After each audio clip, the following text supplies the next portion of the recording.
Hello, good evening. And today we're going to discuss about Neo4j. So, what is Neo4j? So, Neo4j is a graph database that stores data as a node and not as a table. So, for this presentation, we're going to learn about what are the basics of Neo4j and also the tools that we can use based on the Neo4j's workspace. So what is Neo4j and what it does? So Neo4j, the core concept is unlike traditional databases that stores data like Excel or SQL, Neo4j stores it like nodes or entities, and it also connects via relationships. So here's a simple analogy. For example, Facebook. People will represent as nodes, and friendships can be illustrated by relationships. So that's how Neo4j works. For example, customers, it can be node, calls can be node as well, and also the agents can be also a node. And they can have a relationship that we can call handled by when we connect agent with the calls, and we can also have a relationship called made a call for the nodes of customer and calls. So what this enables, we can find connections that are hard to see in tables. We can traverse this relationship instantly. We can visualize it or visualize the data as interactive networks, and enables pattern detection, churn prediction, and fraud recommendations.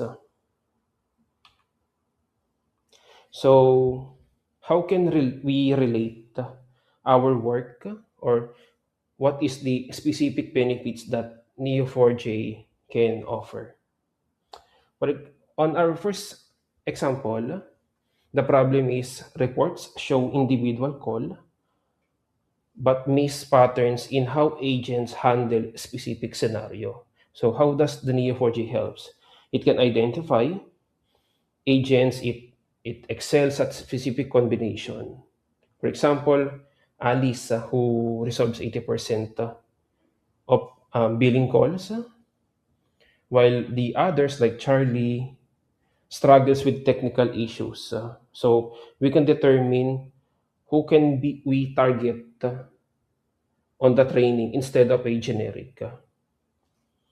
For the second scenario, like searching for the similar cases, the problem is, for example, we search keywords, return 50 plus tickets that we need to read individually to find relevant precedents. But in Neo4j, using its AI-powered searching, we can find related calls instantly. Like based on what scenario will be given, it can find the most similar cases and how they were resolved. And for the last explanation, it can analyze across monthly reports. For example, cannot see connections between issues like billing complaints that leads to technical calls and then cancellation. So how does the Neo4j helps? It can checks for the pattern, shows the customer journey, like billing going to technical and then cancellation. So operations team intervene at the technical stage instead of um, at the later time. They discover the pattern after the customers live. Okay, so what are the specific use cases on our work? First, retention. It can auto-plug calls, like two or more negative calls for a supervisor callback. Also, for the QA training, it can identify which specific agent that needs coaching on specific issues. For the operation, it can see which issues like billing or technical create the most escalation. And for VIP management, specific customers with a privilege can get priority routing when sentiment drops. So here is the illustration below. So Neo4j enables proactive intervention at every stage, from flagging at risk customers to routing VIP for sentiment deteriorates further. Okay, so for now, we know about the basics or the usage of Neo4j. So we will now proceed with the tools that we will going to use on our demo. So before we proceed with the demo, let's just understand what are the tools that we will use for our demo later. So first one is the import. So this is where the loading interface, where you bring your data to Neo4j, and we will define the nodes and relationship connection. So for our demo later, we will upload data in CSV format.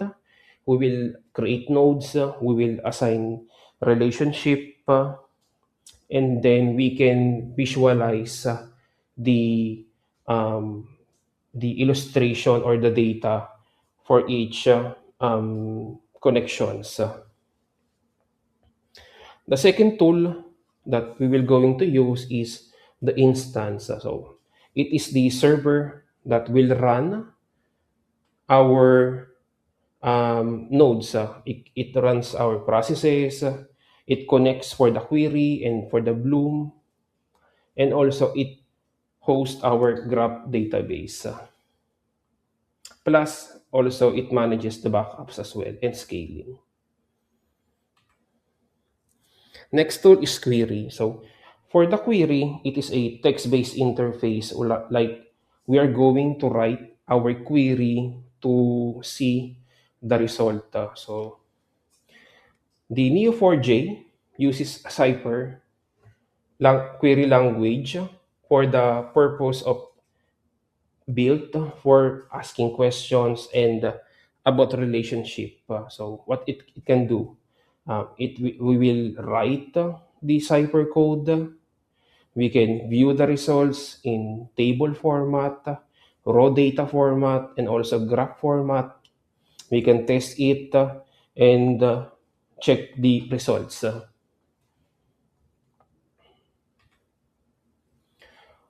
Next tool is called Bloom. So Bloom is a no-code exploration tool. So it um, visualize the graph without need to write the query. So it will display to you the nodes for each data and how they are connected. So what we can do on the Bloom, we can search nodes, we can check the connections, we can apply filters, and also create our own views.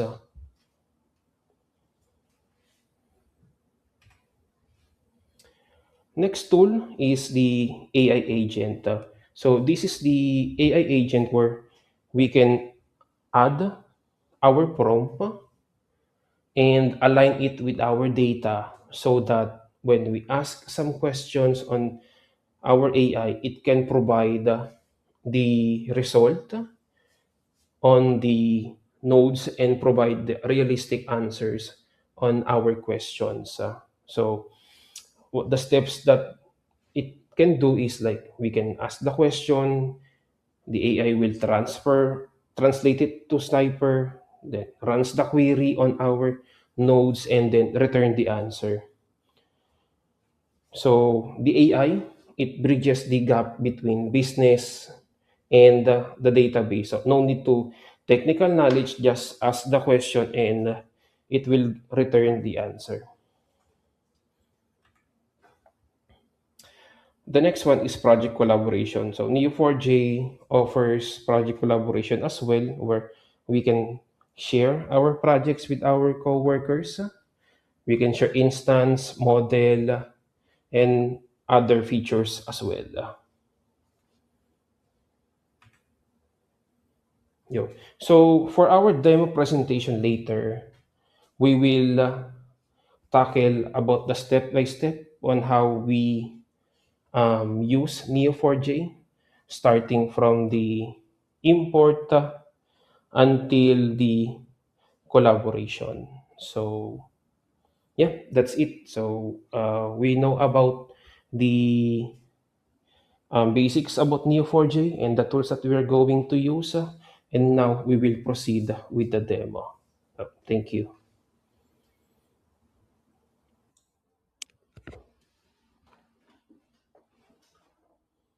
Okay, so now we're finished in learning what are Neo4j and also what are the things that it can do. We will now proceed in our demo. But before that, we need to check first what are the data we are going to use. So for this demo, we are using data from an example call center calls and exported through to CSV. So we have some example for customers. So this is the table for the list of customers and their data. So you can see here their customer ID, name, phone, tier, and sign up data. Next one is the agents. So here is the table or the data for the agents. As you can see, here is the agent ID, name, department, and experience in years. And lastly, we have a data for calls, which you can see it has call ID, customer ID, agent ID, issue, outcome, duration in minutes, calls, timestamp, and sentiment. So based on our example data, you can see there is a connection between the three Excel files.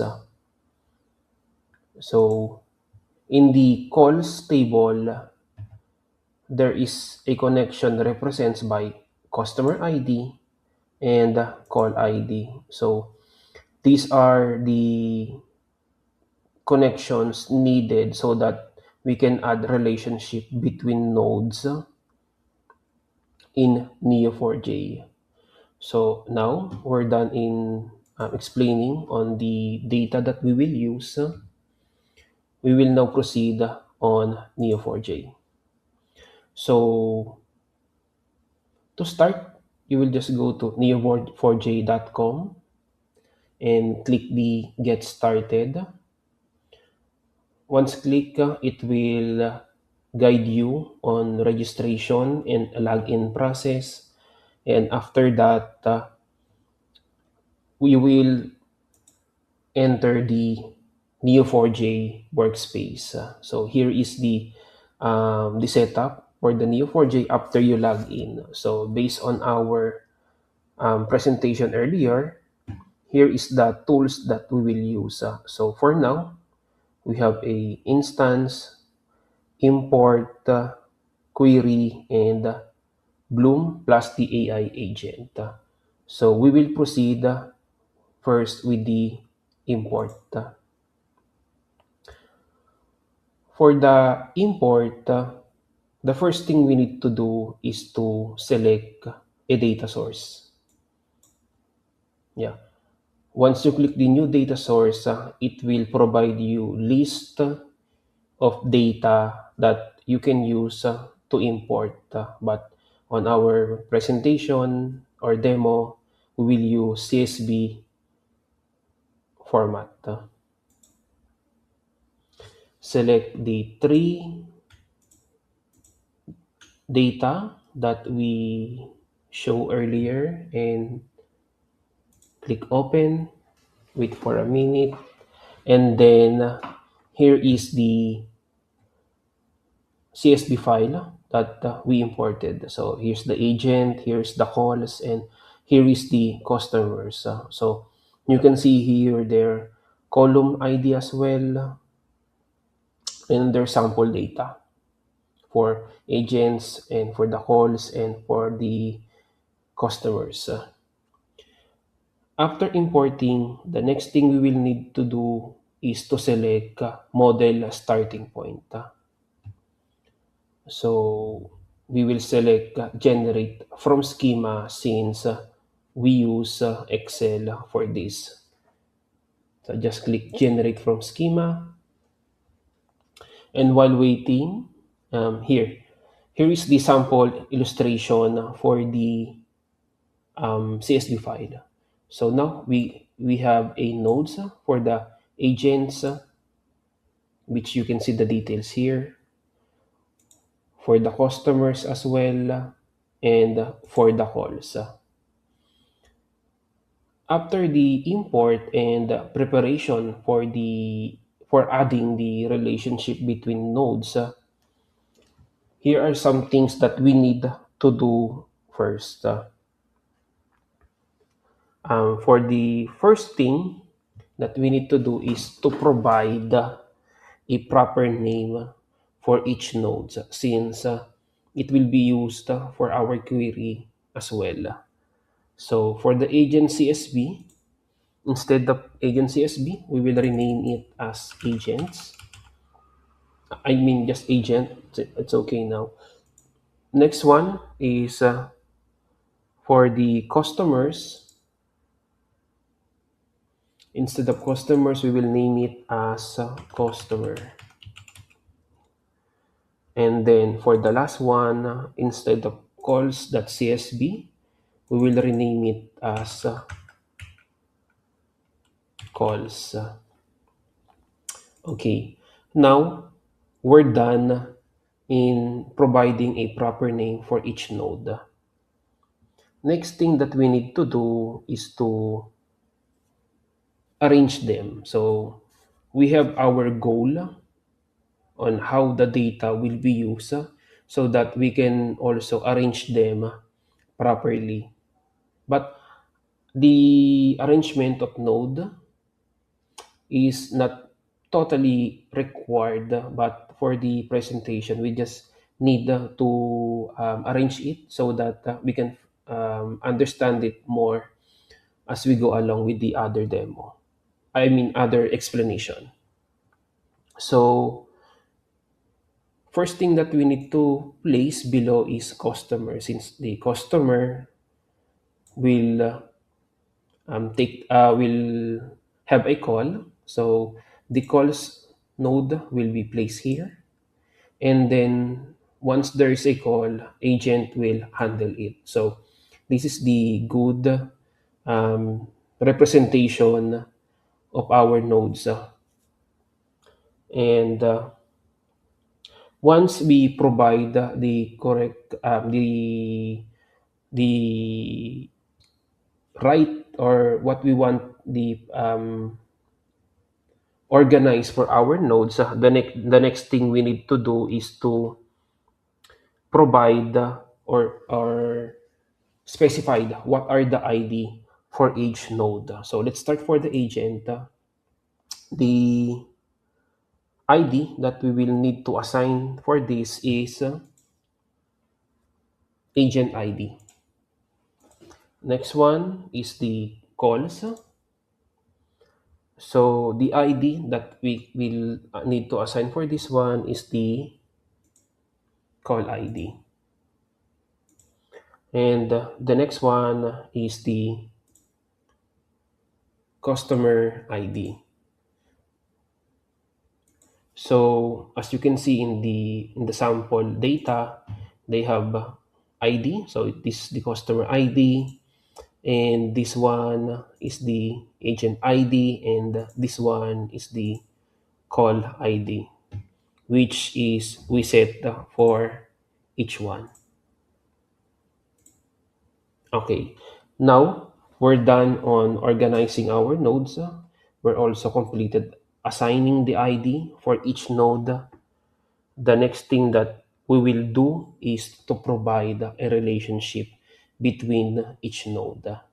So to provide a relationship, we need to select at least two nodes so that it can create a relationship.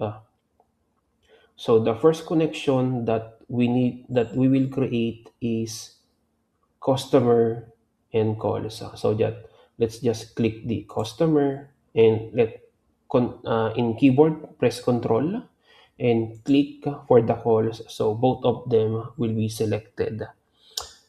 Once done, you can go on the bottom and select add new relationship type here. So now we created a relationship between customer and calls. So there are some settings that we need to apply as well when setting a relationship.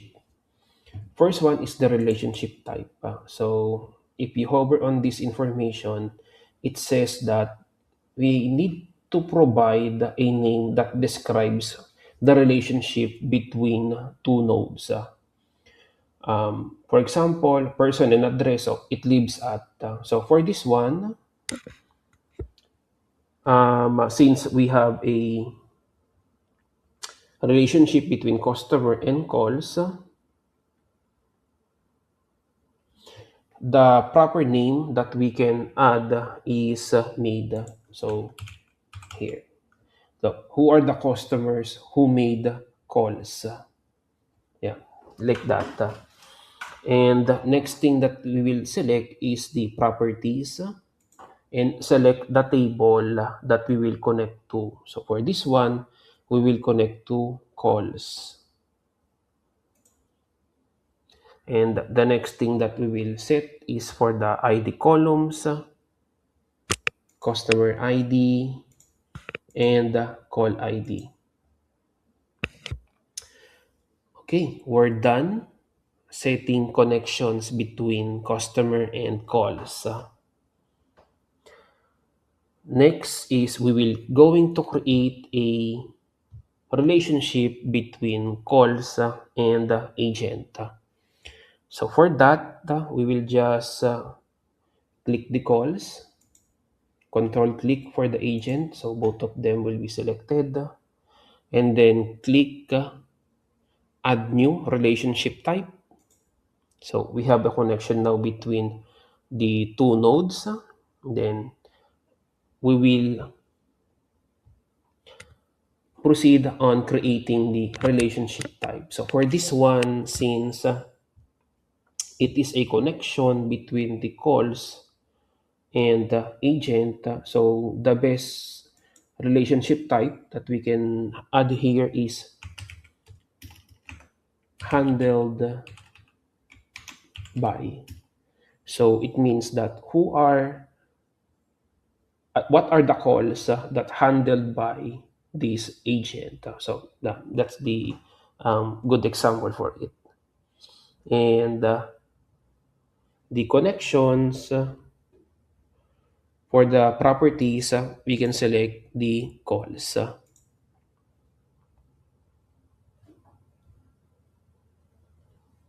Okay, after that, we will proceed on node ID mapping. Select call ID and then select agent ID.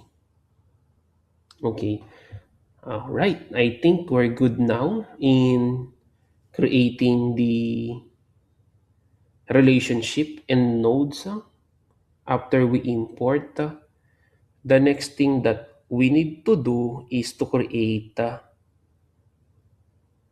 an instance. So let's check the instances.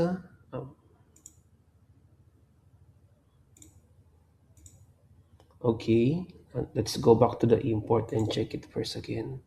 Okay, so it's okay. So next thing we need to do is on proceed to the instances and create a new one. Just click the create instances. Um, let's select the free trial and add a name. Sample call instance. And then click start free trial.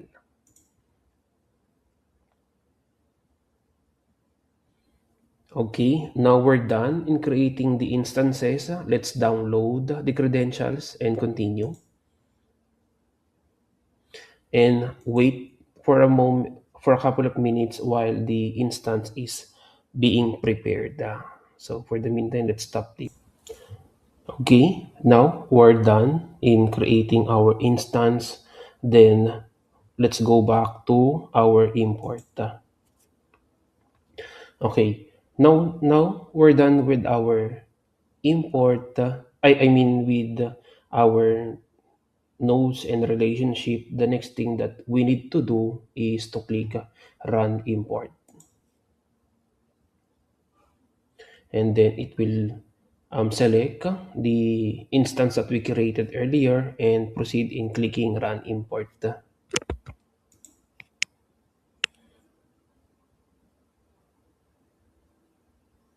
Okay, done. So here's our import result, and then just click close. Okay, now we're done in importing our data and creating instance. The next thing that we can do is proceed now with the query or the Cypher query. So to do that, we will click the query,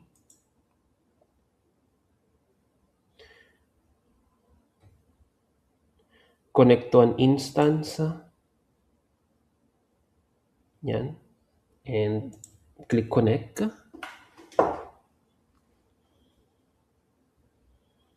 Okay, so here is the data for the nodes we created earlier. I mean, we imported earlier, and also the relationships. So we can now proceed in creating the query. So let's close it. So how we can create a query? So for this example, I already prepared some query that we can explore. So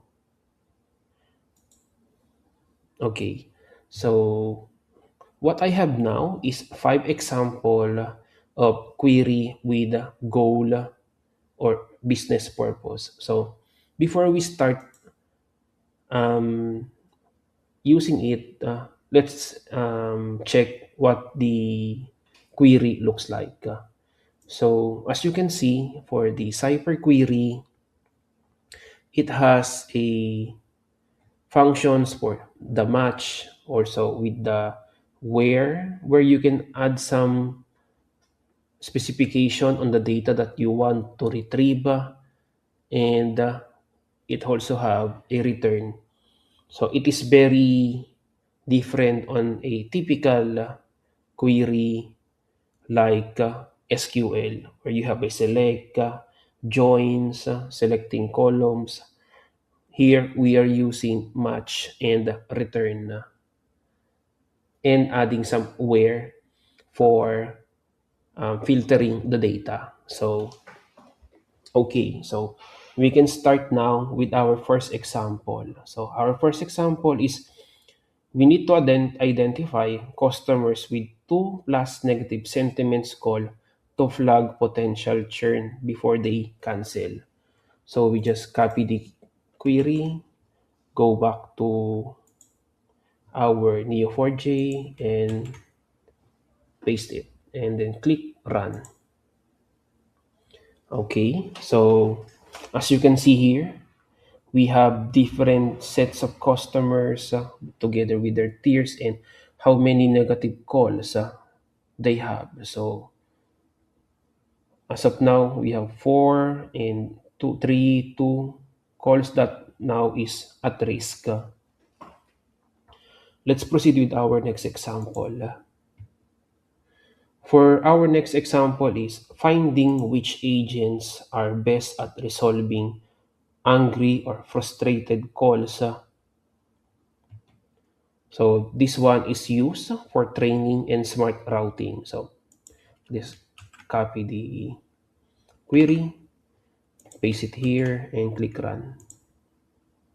You, I mean, we have two best at save calls, which is Alice and George.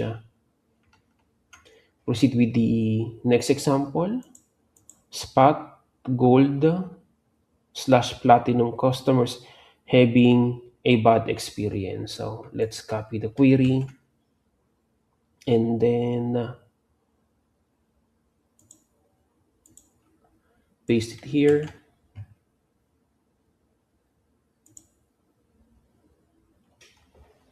Here, so here are the list of customers who has a bad what does the yeah having a bad experience. So for example here customer 8, his tier is platinum and he has some call issues regarding billing, sales inquiry, and cancellation.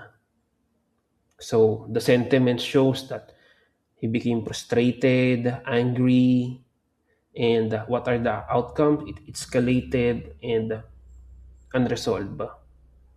So let's proceed with our next example. See which call issues create the most negative emotion. So for this one, it's for the guide process improvement. So copy the query and then paste the query here and run. So here, so we have some angry, frustrated, and total call counts for each call sentiment. So billing has different call sentiments with, and angry has the most count of call that shows angry sentiment. And for the last one, detect customers who called billing then later called cancellation that for early warning pattern. So let's copy this query and then paste it here. Oops. Cancel. Okay. And click run. Yeah. Here are the sample customers who called billing for cancellation. So we have customer 1, customer 8, 23, and 27. And here's their tier. So they called billing at the specific time and then they also called for the cancellation. So here are the few examples of getting the data based on the query that we can use so that we can explore different possible scenarios for the data that we have. So, and also the example usage for our work.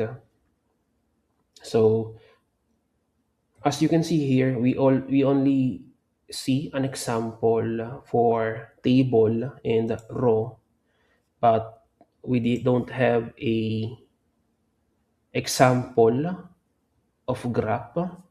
So we will get an example for a graph for a moment. Okay, so I have a query now that shows the data in graph. So here's the query. and let's click the run. Okay, so here's the sample graph. But before that, we can check it first on the table. So for the table, as you can see, the example output is like mm, who is the agent that has more calls. So here, Alice has the most count of calls, and here we can check here the graph. So here's what it looks like when it is graph. So we see the customer. We can also see the calls table for the agent and the name Alice. So this is what the graph looks like. So we can visualize here now the different calls that Alice have. So as you can see here, he has 1, 2, 3, 4, 5, 6, 7. And here is the list of customers that Alice have. Okay. Okay, so now we are done on the query. The next tool we will check is the Bloom. So to check that, we will click the Bloom on the menu. Wait for a moment. Loading for the scene. Okay, and click Show Me a Graph here. So as you can see here, this is the relationship and the nodes for each data. So for example, here, Fiona, he handled call 29, which is customer 7. He also called again. So here's the call, which is handled again by Fiona. So you can see here the relationship between the tables. So let's check for another one.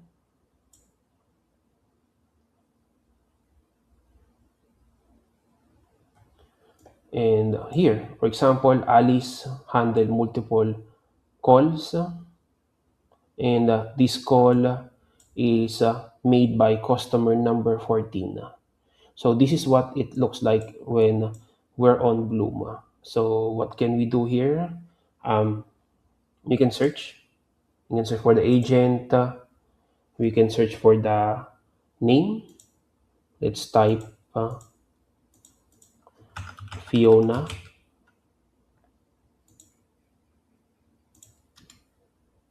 Here. So once we search on a specific data, it will zoom on that node so that we can check it. And next one, we can search for the call. I mean, for the customer here. Search for the customer by customer name.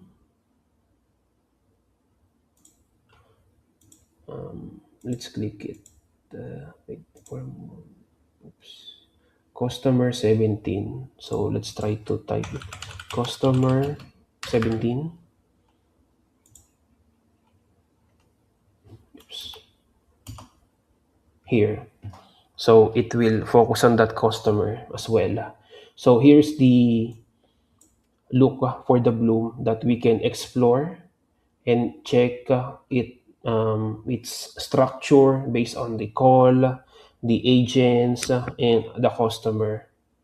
So now we're done with the Bloom. The next thing that we can check, and I think this is the last one, is the agent. So let's click agents on the menu, and let's click create with AI. For our example, I already prepared a AI prompt. So based on our example prompt, we are assigning the AI as call center supervisor. We also provide the database contains of the tables that we have and also the relationship. So we also have some things that we can add for the AI to consider that the AI can help us, and also adding actionable insight. So let's try this. Paste it here and then create. Let's just wait for a moment.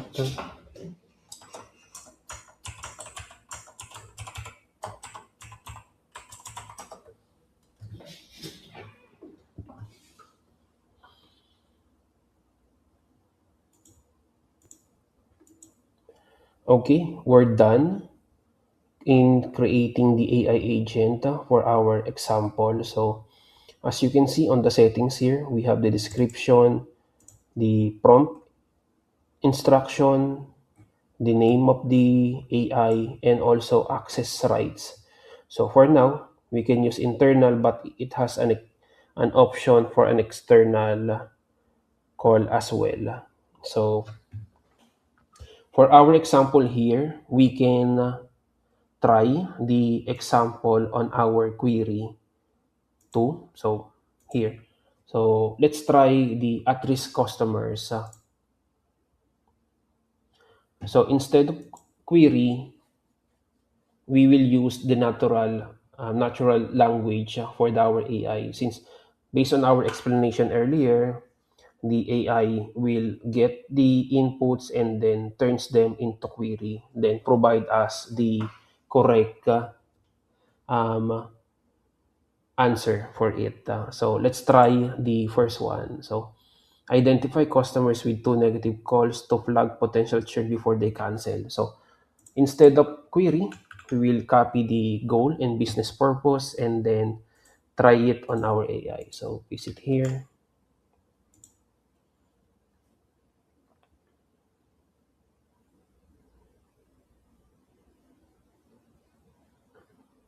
Okay, so here's the sample result. So he said, the AI said that the customers who have two or more negative sentiment calls indicating a potential risk of churn is here. Here's the list of customers. As you can see on the explanation, you can see the tier and also the how many calls that they have. So below, we also have a actionable insight. For example, high risk customer 8, 14, and 27 have the highest number of negative calls for each, making them top priorities for intervention. VIP customers churn risk. So several platinum and gold tier customers are showing signs of dissatisfaction. So the AI knows, based on our data, what are the calls that has a problem. So below here, it has some next steps that we need to determine or we can use. So proactive outreach, deep dive into call history. So for each customers, we can review based on the suggestion. And the number four is agent performance review, and number five is targeted retention offers. So let's focus on number four. It says here agent performance review. If specific agents are frequently involved in negative sentiment calls for this at-risk customer, consider additional training or coaching for those agents. So based on our demo earlier, we discussed the one of the benefits of Neo4j. It can determine who are the agents that having negative calls instead. So we can have a targeted training instead of a generic one. So let's try this.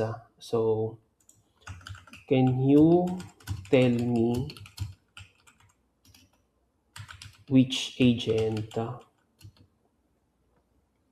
has most negative calls that we can so so that we can provide training. So let's try this.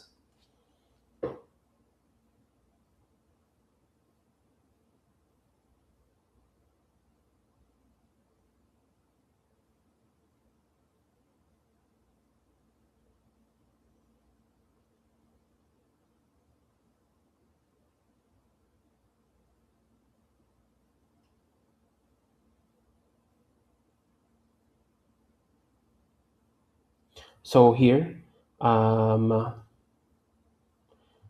it says that it appears that based on the current data, no agent has been identified as having the most negative sentiment calls. This could mean there are no calls explicitly marked as negative. So we can elaborate more so that it can detect.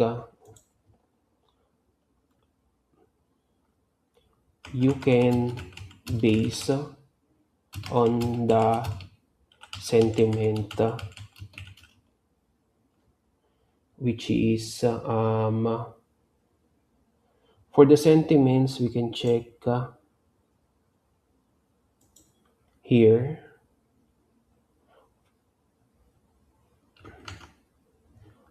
So we can use angry and frustrated.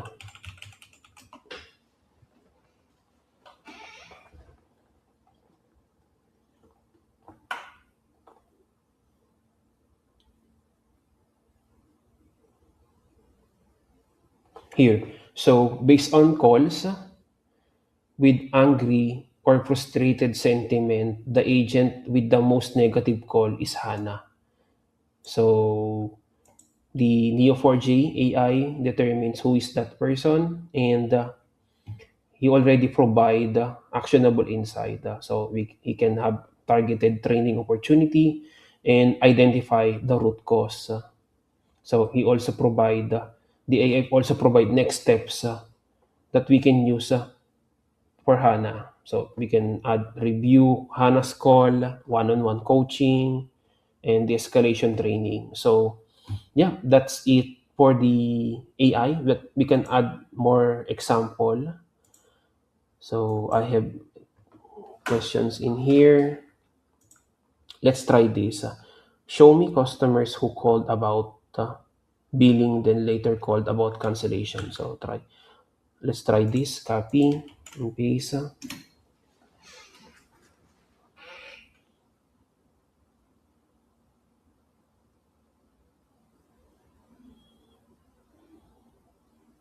Okay, so the list of customers called about billing and subsequently called about cancellation is customer 1, 8, 23, and 27. So here is the sample actionable insight and also for the next step. So yeah, for now, here's the few of the example that we can try with the AI, but we can add or test more on the following development or testing soon. But here is the things that the AI that can do based on the data that we provide in Neo4j. So we're done now with the agent. So the last thing we can check is for the collaboration. So let's go to project and then users. So as of now, I am the only person who is using this project, but we can invite. So let's just add the email here and click add so that we can invite them. So we can assign the email and also the project role. So for the role, we can specify its role for the project that he can or she can explore on the project. So that's it. We're done on elaborating the tools that we can use on the Neo4j. But as of now, we just focus on the most important tools that we can used in Neo4j, but based on the menu, it has some more tools that we can explore soon. So yeah, the next thing that we I will explain is for the pricing. So for the pricing, let's just go back on the starting page and click pricing. So here is the pricing plan for free, professional, and critical. So you can see the differences between this plan. And if we want to check it more on in detail, we can go down a little bit and see all plan details. So click that, and here is the plan, and we can check the instance size, availability for the automated rolling, database monitoring, backup frequency, and for the performance, here is the sample based on the pricing plan, and here's for the security, and a lot of things that we can check as well. So yeah, I think that's it. So thank you, and that's all for the Neo4j presentation.